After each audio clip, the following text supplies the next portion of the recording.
What's up, everybody? What's up? What's up? What's up? It's Mark Clayborne here. Facebook Live. Today is Facebook Live Credit Repair Q&A. But before we get started, I'm going to check my comment settings over here because the last video that I did last week, how to stop customers from canceling, the comments wasn't working, and I don't know why. So let me go ahead and click here. Let me see if, okay, yes. All right, so I don't know why the comments wasn't working the last time. How you doing? Yes, I don't know why the comments wasn't working the last time, but I hope they work today. How you doing, Miss Brown? How are you? Thank you, thank you. Everybody's starting to come in. Miss Font, Mr. Font, how we doing there? How we doing? Yes. Hello, sir. Welcome back. Welcome back. Yes. Okay, Felicia, how are you? Hi, Miss Brown. Another training session on Friday. I'm gonna, I don't want to keep you guys too long because I know you have things to do today. All right. Another training session. I know you guys have things to do today, but you know what? I got a lot of Q&A questions. All right? How you doing, Edward? How you doing? Pat? Hey. Willie, how are you, man? Don't forget to take care of that link. Brian, how you doing? Yes. My favorites are coming on board. Welcome, everybody. What's up? Yes, listen, apologize. We had some technical problems with my last video, how to stop customers from canceling. And I had to take it down. And don't worry, I'll do part 2. And I'll pick up from there. I'll do part 2. And I hope you guys, whoever watched the video last time, I hope you apply some of those strategies on how to stop a customer from canceling, because like I said before, a customer is your bread and butter. It's how you pay for everything that you pay for. Is all about your customer, right? All right, so what we're going to get into before I get started today, how you doing? Thank you for that one. Before I get started today, all of my training is coming from 3 sponsors, and all the sponsors are me. Startup Credit Repair Business Training Center. If you guys haven't went to Startup Credit Repair Training Center, go ahead. I'm going to put 3 links inside of this training at the very top. Once we post it on Facebook, I'm going to put 3 links there. The first link, how you doing, Kimberly? The first link is if you want free training on how to start and run your credit repair business, you go ahead and click that link, all right? And also you'll have the opportunity to sign up for the free trial of the Client Dispute Manager cloud-based software, all right? Secondly, if you're looking for training in credit repair, I'm gonna also put a link to the Credit Repair Mastery class on the top of this video once we're all finished. And lastly, if you're interested in going to the 3-day event, the Credit Repair Business Mastery / Lead Generation 3-day event in April, I'm also gonna put a link for that on, in the description page right at the top of this link, at the top of this video. So if you're watching the replay, then you'll see all 3 of those links right at the top. All right. And I'm going to ask you guys a question. All right. As you know, the super early bird price for the 3-day event has changed. All right. It's changed. It went away. The price now is $2.99. Okay? It's $2.99 right now. But whoever is interested in that special link, all right, I'm going to give you guys one more chance to get it at $199. One more chance to get it at $199. If you're interested, give me a thumbs up. If you're interested in receiving that link, give me a thumbs up. All right. If you're interested in receiving that link, just give me a thumbs up and just let me know. And Rose, my wife, she will go ahead and send you a message with that private link, okay? All right, very good. Yes. All right, so if you're interested, send me a link, and we're going to go ahead and get you that personal link, but you can't share that link with anyone because, like I said, right now it's $2.99, and I'm going to send you that personal link. You can get it for $1.99. It's only going to be up for 24 hours. Yes, Mr. Font. Yes, I know you signed up already. Thank you. And a lot of you guys already signed up already, but you know, I'm telling you something. If you haven't signed up for this event, you're missing out on big time. You're missing out. I'm telling you, you are missing out big time. All right. So let's get started. Okay. So now we're going to talk about the Q&A. So we got a lot of Q&A today. Let me show you. We got a lot of questions here today. So a lot of people are concerned about certain things. So I'm going to try to touch on these questions the best of my ability, okay? So, and if you have any questions later, just go ahead and, how you doing? Just go ahead and put your questions in right here. All right, so, and don't forget about our super speakers that's going to be at that event. All right, we got Fred Levy, we got Keith Knapp, we got Rodney the King champion, he's going to be there. We got a couple lawyers that's going to be there. We have Ty Crandall. We have a couple unannounced speakers that's going to be there too. All right? All right. Yes. Okay, so let's go over these Q&A questions. Let's go over these Q&A questions. All right, so the first one, it says, I deleted 16 medical bills from a client's credit score. No, I deleted 16 medical bills from a client's credit report. And the client's credit report, the score dropped. So this member, she wants to know why, when you get items deleted from a credit report, why do they drop? Why does the credit score drop? And how do I explain that to my customer? Now, this is a common thing that happens. And the only reason why that happens is that a lot of credit repair practitioners, they're not good enough. Like they're training, they don't have enough experience in knowing what to delete and knowing what not to go after. And that's the problem here. All right? That's the problem with this question. See, listen guys, you can't just delete everything. You can't just go off and dispute everything on your customer's credit report, even if your customer tells you. Because some items that's on your customer's credit report, if you get them deleted, they can actually hurt the credit score, actually. And they can actually bring the credit score down. So her question here was, why did my customer's credit score go down? And how do I explain that to the customer? So if this hasn't already happened to you as a credit repair practitioner, then it's going to happen. It's going to happen. But you have to be skilled enough here to understand how to explain to your customer. Now, the reason why her customer's credit score dropped is there's multiple reasons. See, we're not FICO. We don't know why a credit score dropped, all right? It could be many reasons.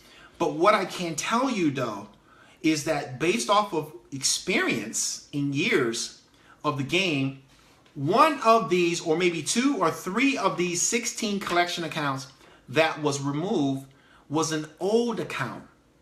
All right? So that old account had age.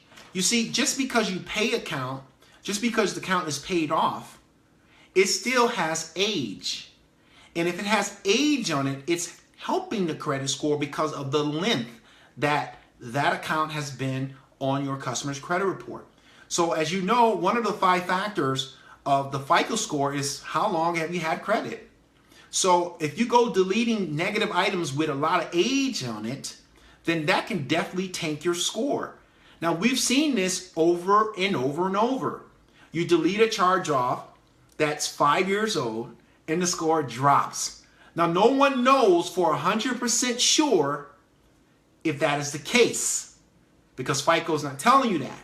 But based on evidence and based on hundreds of deletions and credit reports, we kind of have an idea that if you start messing with really old accounts with age on it and they're negative, there's a high chance that your customer credit score can drop. So what you have to do is that you have to educate your customer and explain to them that there's so many variables involved and that no one has the FICO secret sauce to explain why the score dropped. But just do it very nicely and gentle, because the customer is definitely going to be pissed off. And they're going to be like, wait a minute. I'm paying you all this money and my score dropped? I mean, what's the purpose of having you? I mean, what is the purpose of that? So you have to be very, very gentle as you explain this to your customer. Don't sound don't sound like you're a lawyer over the phone.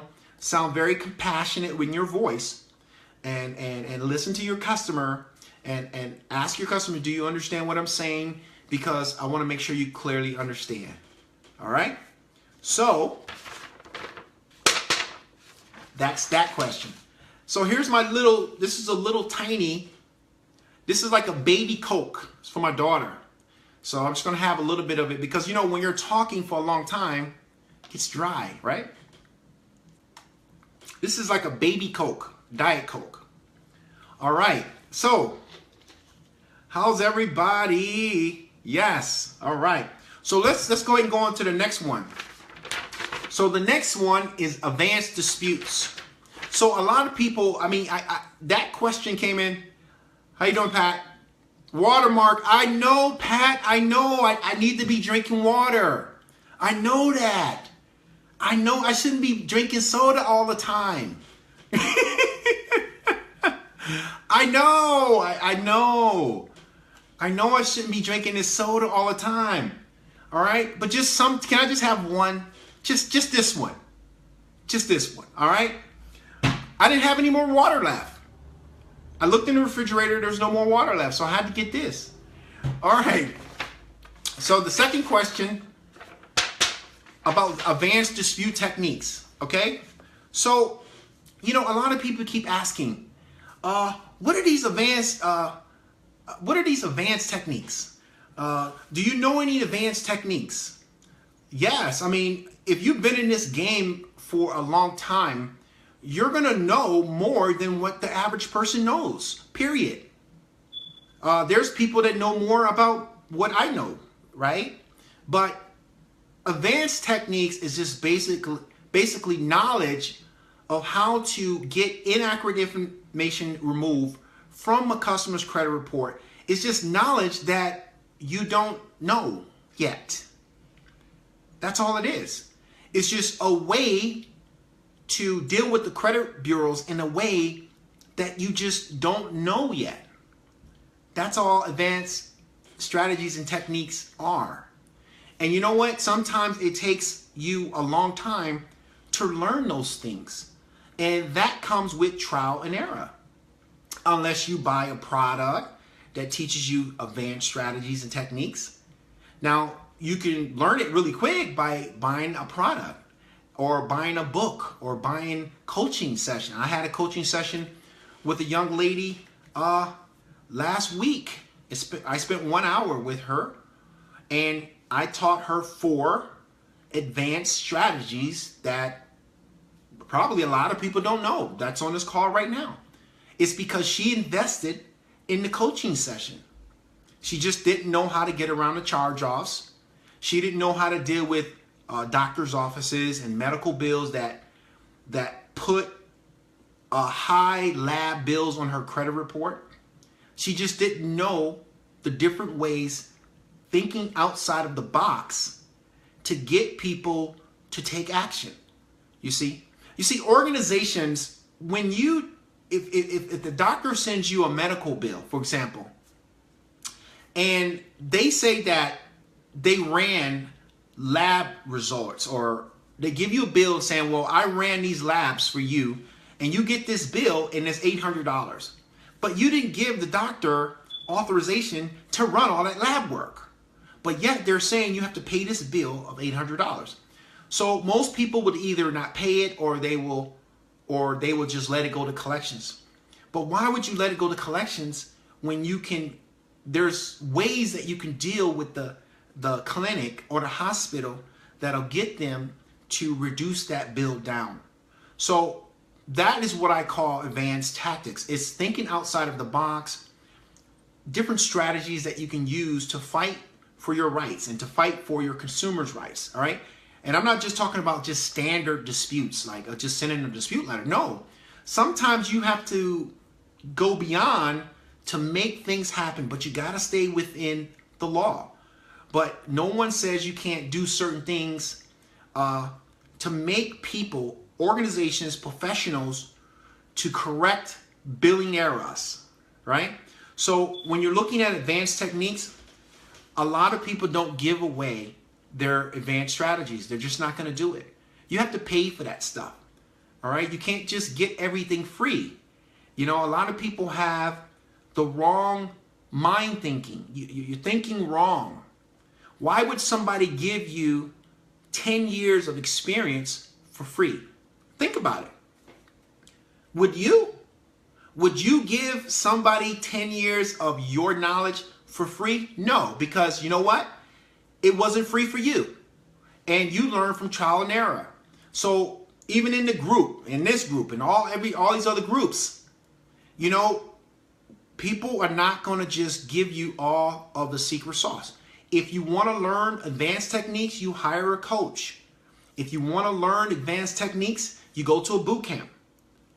If you want to learn advanced techniques, you get a course that'll cost you $300.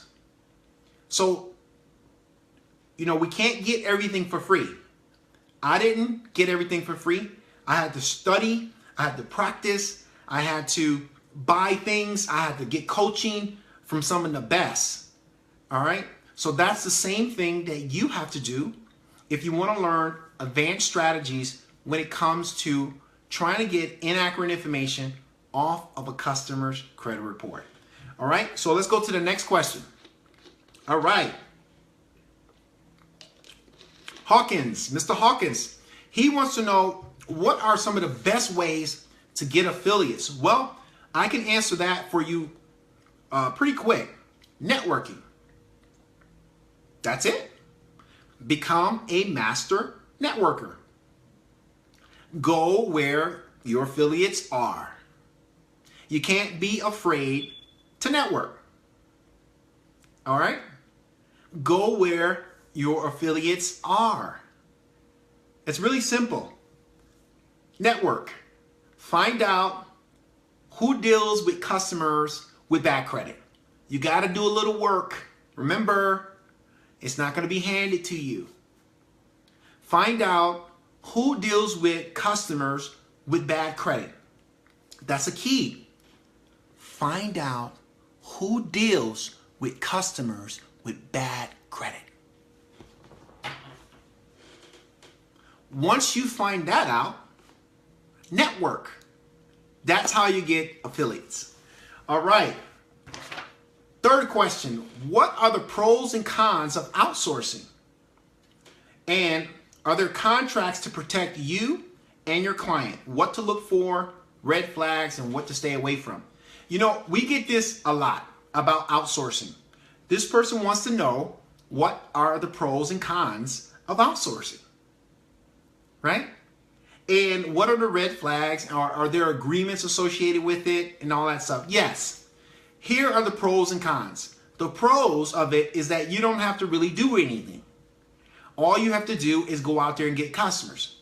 Manage your staff, right? Get customers, learn marketing, lead generation, manage your staff, run your business, do budgeting, and do sales. When you outsource your work to someone else, they will do all the credit repair for you. All right, that's good. That's the pros, right? The cons is that you don't know anything. If somebody's doing all the work for you, who the client is calling you. The customer wants to know, well, why that's not off my credit report? What's going on with my file? When you guys gonna send out some dispute letters? When was the last time you sent out dispute letters? Do you even know what you're doing? See, that's the downfall. So if you're going to outsource, you better know how to do credit repair. And you better know how to do credit repair because you need to know how to communicate with your outsourcer. Because if you don't know how to do credit repair, the outsourcer is going to tell you anything they want to tell you. And then you just got to take it at face value. The other problem with the outsourcing is that sometimes it takes 2 and 3 days for them to get back with you. You see, when a customer has a question on the phone, the one that's giving you money every day, and they say, hey, listen, what's going on with my credit report? Why did my score drop? See, you have to be able to contact the outsourcer right away and find out why their score dropped. And then you got to call the customer back. And then when you call them back, they're not going to answer the phone. It's going to go to voicemail. And then you're going to be playing phone tag back and forth. All right? But if you keep everything in-house, you can easily log up, pull up your customer, and look at the credit report, look at their status, and find out why their score dropped. So outsourcing is good for some people, and doing it themselves is good for some people. And yes, you always should have a contract with outsourcing, and you should always have a lawyer to take a look at that. All right, we're going to be talking about outsourcing mastery at the three-day event in April also. All right, so my opinion to outsourcing is do your credit repair first. At least process at least 20 clients. After you process at least 20 to 25 clients for about 3 to 4 months, and then as your company starts to grow, then you can start thinking about outsourcing, because at least you have some experience on doing credit repair. All right, so there you go. So that's my thoughts on outsourcing. All right, so what I'm going to do after I go through this list, you guys can start sending your questions after I go through this list. All right, so we got another question. What are trade lines? Well, trade lines are like, let me give you an example. Trade lines could be rebuilding credit. It's like a credit card that you add on a credit report. It's a trade line. It's a line of credit to help rebuild your credit or to increase your credit score. But in terms, I think the question you're asking is, can you buy trade lines? Are they good? That sort of thing. And what are they? You know, we see a lot of people promoting, oh, I can get you a $10,000 trade line and put it on your credit report and increase your credit score. Oh, I can get a $100,000 trade line and increase your credit score and put it on your credit report. The problem with that is that it's not your real credit history.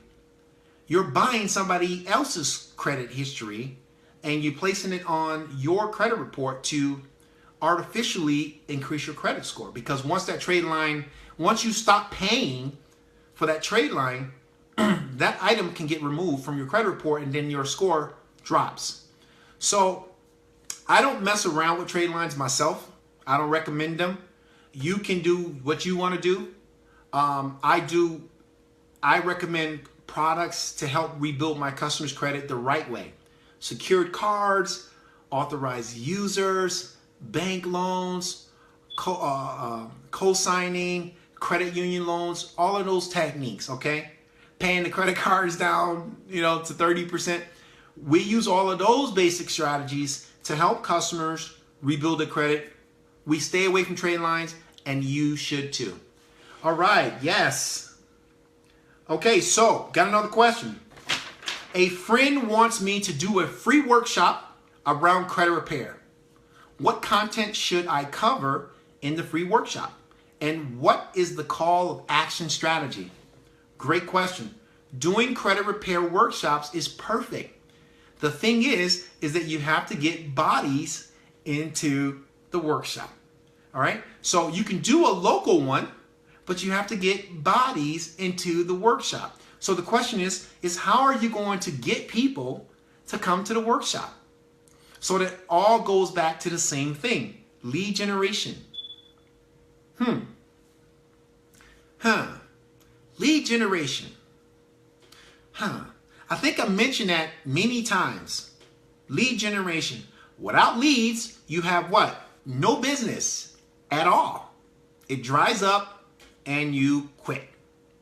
So guys, focus on leads.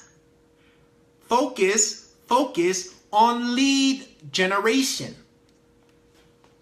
Not credit repair tactics, not advanced credit repair, but getting customers.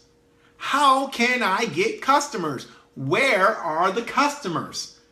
That's your focus. That's where you need to be.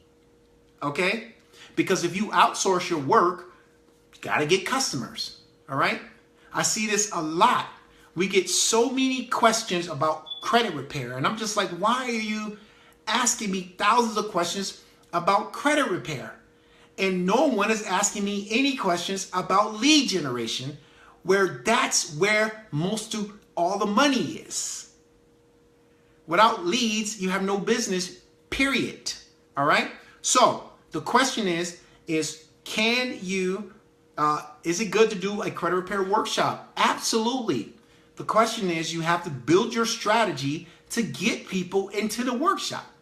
And then when you get them into the workshop, your call of action would be something like a free credit analysis, a free coaching session, anything like that to get their email address, to get their phone number, and to get them to at least get in your email funnel system so you can follow up with them and nurture them until they know you, like you, and trust you. All right, yes, all right. What's up, Rodney? We got Rodney, my man, my favorite man, Rodney Peak, the champion, on the call. What's up, buddy? All right, yes. Rodney, they still asking about that program, man. I told him I don't have an answer for right now. I told him I don't have an answer. All right, so we got another question. What is the upsell and other paid workshops? I don't know what that really means. So we'll go towards the next question. So Ms. Kinney is talking about pricing models. I want to offer something in the thousands, not just nickel and dime for a few months. So Ms. Kinney said, we're talking about pricing models. She said that she wants to offer a product or something in the thousands of dollars and not just nickel and dime for a few months. You know, that's a great question. That is a fantastic question. So you know what I have, Miss Kinney? You can introduce what I call, and we do it here at our company, the VIP level business program. Now I know you want to know, well, what is that? Well, the VIP business program is more of targeting business owners. So you're targeting business owners because, see, business owners are all about how to get their credit better so they can get what? A business loan. Because sometimes when you're trying to get a business loan, they want to see your credit.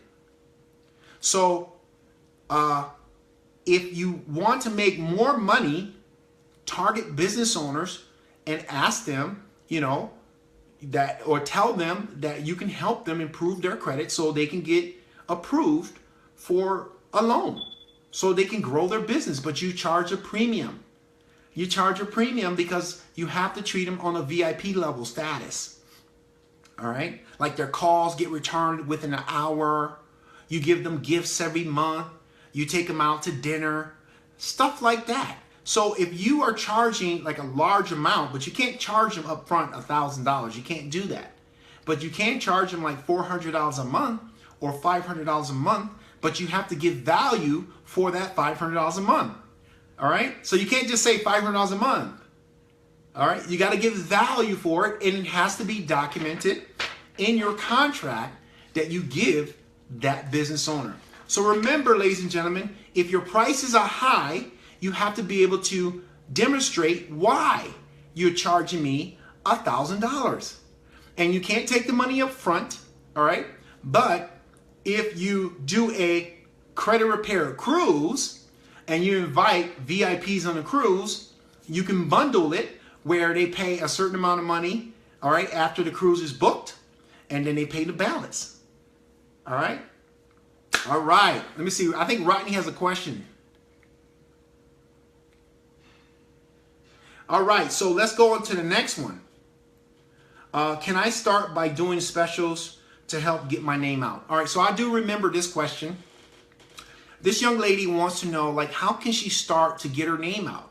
Like, how can she start making people aware of who she is and that she does credit repair? That goes all back to lead generation and marketing and branding. Getting out in front of people. You got to be a superstar. You have to make yourself a superstar. All right? Whether you do that online or offline. And I talk about superstardom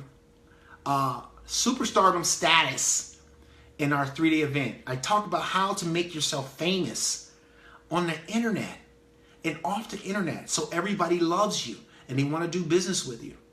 All right? So I would suggest to her the first thing she should do, all right, she's got to have a beautiful website. She's got to have a LinkedIn presence. She's got to have a Twitter presence. She has to have a Facebook presence. And she needs to get in these Facebook groups that offer credit repair. And she needs to get out there and start answering people's questions. All right?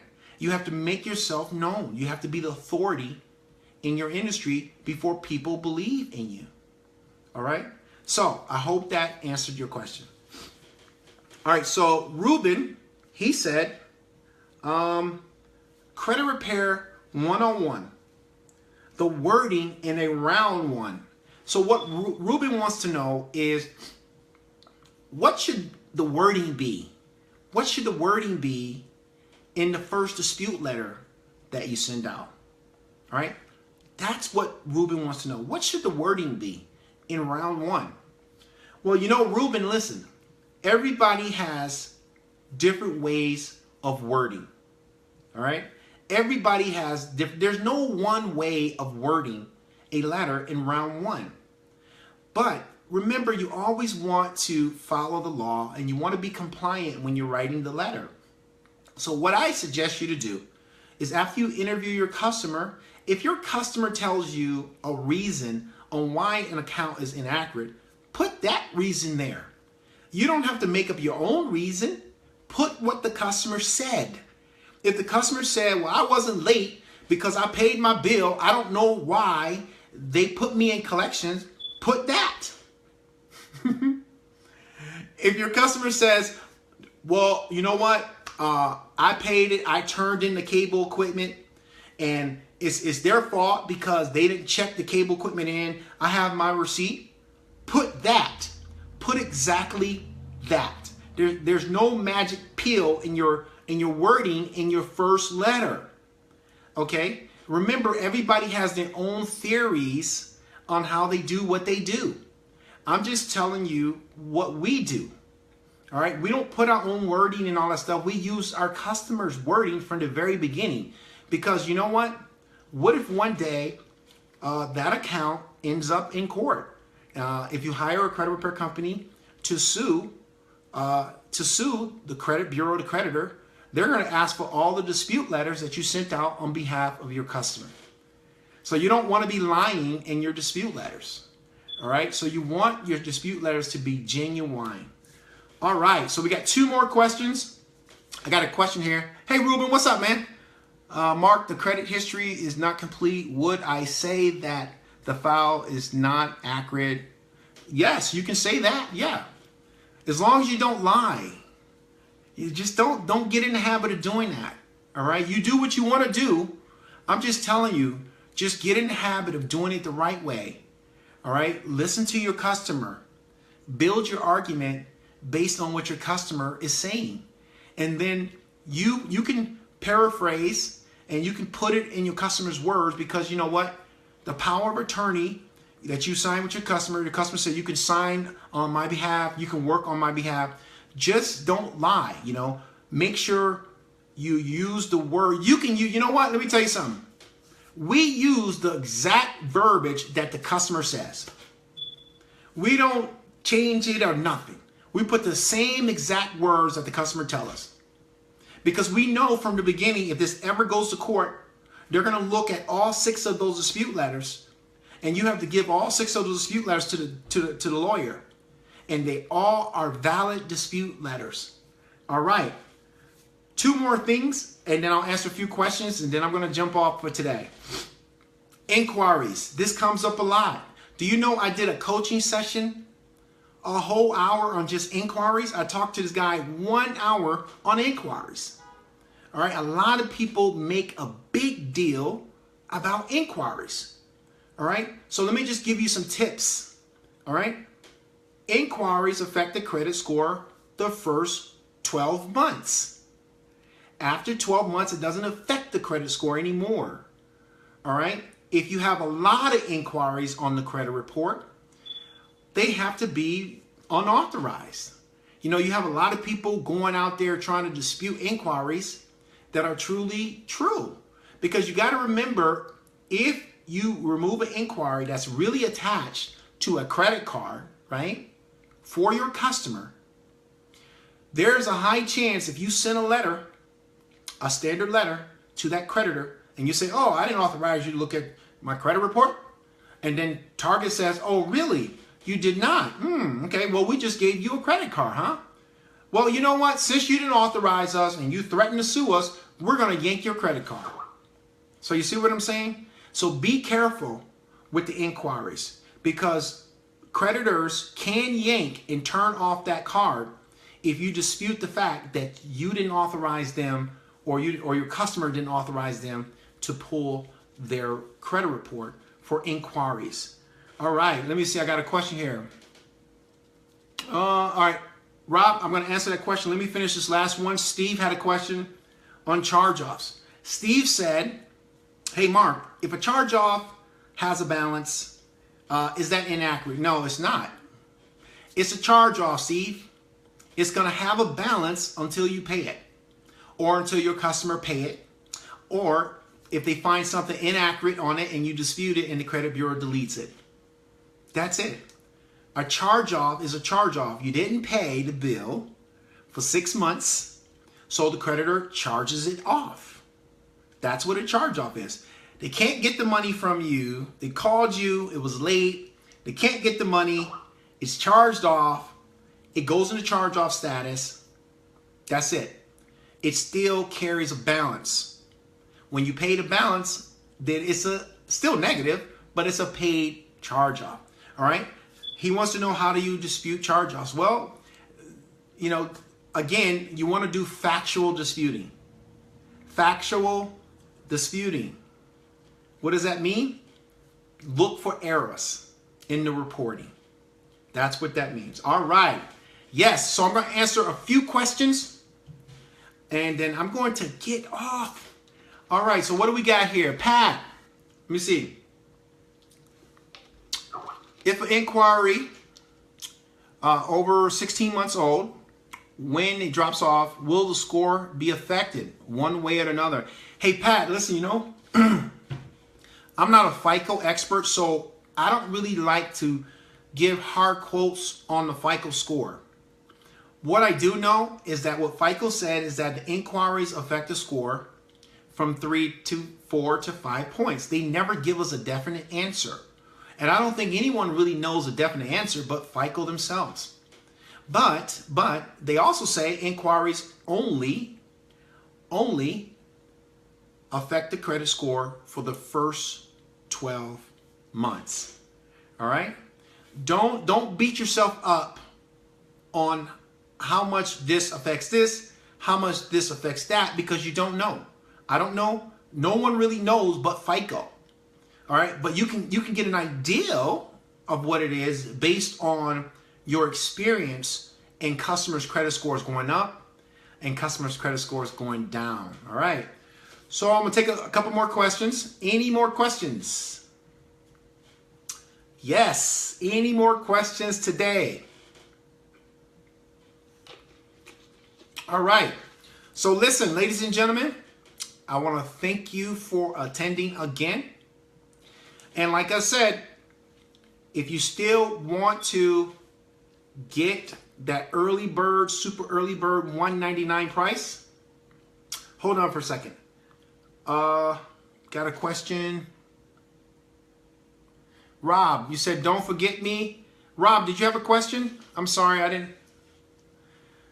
Yeah, hey, the questions are coming too fast. The comments are coming too fast. I can't read the comments because they're coming too fast. Okay, I had a question. Did you see it? No, I did not see it. I'm sorry.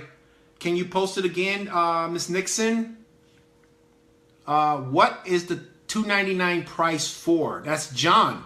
John said, what is the $299 price for? Hey, John, that's for the Credit Repair Business Mastery and Lead Generation event coming up in April. April the 28th to the 30th. We got super speakers there. We got Rodney Peake speaking, Keith Knapp speaking, Ty Crandall speaking. We got quite a few people speaking. Okay, so a couple more questions and then we're going to jump off for today. Any more questions? Oh, like I was saying, if you guys want, if you have not signed up already for the event, I'm going to, if you're interested, you got to let me know. You got to tell me that you're interested. I'll give you the secret link for $199. That link is already, if you go to the website right now, you'll see that that link is not there. All right, it's only going to be good for today. It's only going to be good for today. And tonight at 11 o'clock, I'm going to have to pull the link down. And that's it. I want to give everybody the opportunity to get back in. All right, so Miss Nixon. Okay, Rob, I got you. All right. So I'm sorry. All right, Ryan, what is the best way to dispute multiple lates on a CC account? Multiple lates, same thing. Factual disputing. You got to find errors in the reporting. Ms. Nixon, what to do if you remove items and the score drops? How do you handle that? Ms. Nixon, I think I talked about that in the beginning of this workshop here, this Facebook Live. Again, you got to be careful on which items you go after. I always say go after the most recent items, most recent inaccurate items on a customer's credit report, and leave the old ones alone for now. If they're 5 or 6 years old, just leave them alone for right now, because if you get them deleted, they could affect the credit score. It's one thing you want to ask your customer. Do they care more about their credit score, or do they care how pretty the credit report looks? If they care how pretty the credit report looks, then they don't care about the credit score. Then you can go after every inaccurate item. But if they care about their credit score, only focus on items that's hurting the score the first 24 months, and then you go back and evaluate some of the old ones. All right, Kimberly, send me the link. Kimberly, I'm going to send you the $190 link. Hey, Kimberly, you're in. All right. Anybody else would like the link? If you would like the link, go ahead and let me know right here while we're live. If you're watching this as a recording, the link won't be there. You would have to pay the $299 price. All right. If you want to see Mr. Rodney Peake speak, get on board. Get on board. Williams, I got you. I'll get you the link. I'll get you the link. Anybody else? Anybody else? All right, Jessica, I got you. I got you. All right. Mr. Dunn, yes. Okay, Nixon, yes. All right, ladies and gentlemen, enjoy the rest of your weekend. And I will see you again. These questions are still coming in. How much the lead generation? Hey, Brian, man, that's our tour. We're going on tour in the summer, the Extreme Lead Generation event. We're coming to a city near you. Yes, we are going on tour. I can't wait. I can't wait to go on tour to all of these cities. I can't wait. And all we're talking about is lead generation. Yes. Okay, Victor, I got you, man. I got you. I'm going to get you that link. I can't wait, ladies and gentlemen. We are going on tour. We're going to Florida. We're going to New York. We're going to Atlanta. We're going to Chicago. We're taking the lead generation 2-day event on tour to your city. That means you don't have to fly. All right, all right, all right, all right. That's it. I'm going to jump off now. Everybody who's interested in the link, Just say yes. My wife is going to send you the link in a matter of 5 minutes. And but you got to say yes. So if you haven't said yes, you got to say yes, I want the link. I don't want to send it to someone who does not want the link, because what she's going to do is she's going to post the link right in your Facebook message. So you have to, yes, California is going to be our first stop. The lead generation extreme event is going to start in California first, 2 days. And then we're going to Florida, and we're going to do a tour, and we're going to hit every city. And I want to meet everybody live. I'm going to talk about this all the time, just to let you know, because I know that's what really matters. Getting those customers to say yes. All right. I'll see you guys later. We're going to start sending the link out to you as soon as it's over. Take care.